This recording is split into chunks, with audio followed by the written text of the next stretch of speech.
5 posisi kontrol guru. Ya. Pertama, penghukum, pembuat merasa bersalah, menjadi teman, pemantau, dan manajer.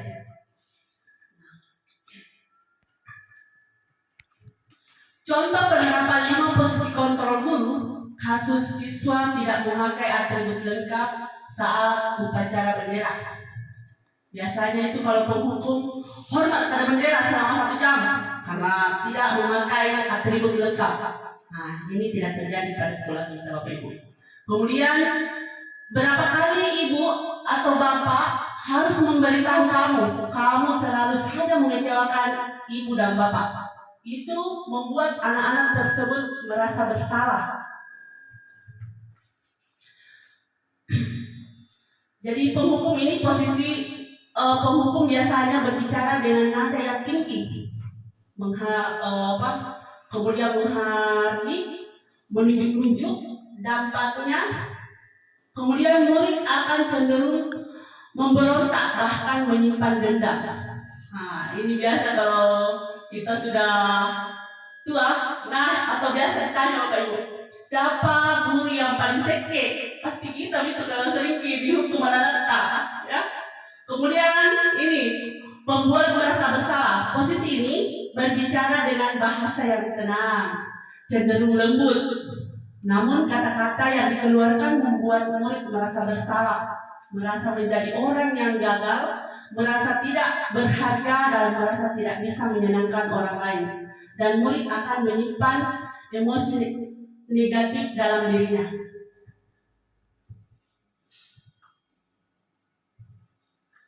Selanjutnya, masih kasus yang sama ya, siswa tidak memakai atribut lengkap saat upacara bendera. Nah, kalau kita sebagai teman, ayo dong ikuti aturan sekolah, tolong bantu ibu dan bapak atau bapak yang sekali ini. Ya sudah, tidak apa-apa, lain kali jangan sampai berbuat seperti ini lagi. Oke, itu sebagai teman seperti biasa pada Bapak Ibu ya.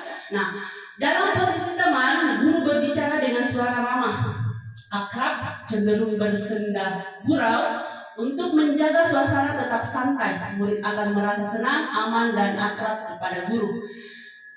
Identitas yang tercipta adalah identitas sukses atau berhasil. Namun perlu diingat Bapak Ibu, karena ini dorongan eksternal, maka ada faktor ketergantungan kepada orang tertentu. Anak akan berperilaku baik kepada orang-orang tertentu saja. Nah, itu tidak berlaku kalau anak-anak guru yang lain, khusus guru yang memposisikan dirinya sebagai teman. Oke.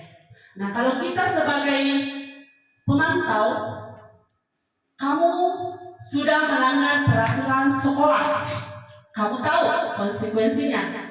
Setelah upacara kamu beli atributnya ke koperasi dan jangan diulangi lagi. Nah, itu sebagai pemantau. Nah, kalau posisi pemantau atau posisi mengawasi, ketika mengawasi, guru bertanggung jawab atas perilaku murid-murid yang diawasi. Posisi pemantau berdasarkan peraturan dan konsekuensinya. Dengan menggunakan sanksi, konsekuensi guru dapat memisahkan hubungan pribadi dengan murid.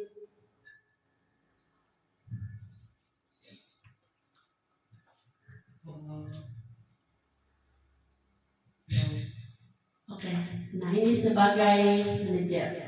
Apakah kamu tahu kesalahanmu? Kira-kira bagaimana kamu memperbaiki kesalahanmu? Posisi manajer adalah posisi yang disarankan untuk membimbing murid memiliki sikap disiplin, mandiri, dan bertanggung jawab.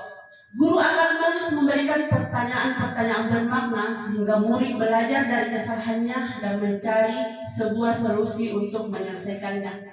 Jadi di antara beberapa posisi kontrol Bapak Ibu, kita sebagai guru hendaknya kita diposisikan diri kita sebagai manajer.